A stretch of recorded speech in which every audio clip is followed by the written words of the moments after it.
முருகா, நாட்டுல மழை புயல் வெள்ளம்னு வந்து அங்கங்கே செத்துக்கிட்டு இருக்காங்க. இதை கேட்டதுல இருந்து என்னால தாங்க முடியல முருகா. 3 நாளா பசியும் பட்டினியுமா கிடக்கிறது சாமி. மனசு மட்டும் வச்சு எனக்கு ஒரு 100 ரூபா கொடு முருகா.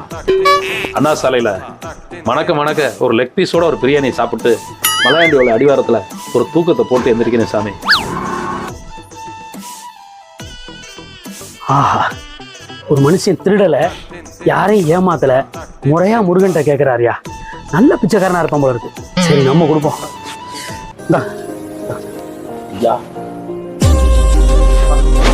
முருகா, என்ன பொருள்? 100 ரூபா உன்ட்ட கேட்டேன், 50 ரூபாய் அந்த ஆளை ஆட்டையை போட்டு 50 ரூபாய் கொடுத்துட்டு போறாரு. உலகம் இப்படித்தானா? பாத்தியாயா, என்ன உலகம் விடாது.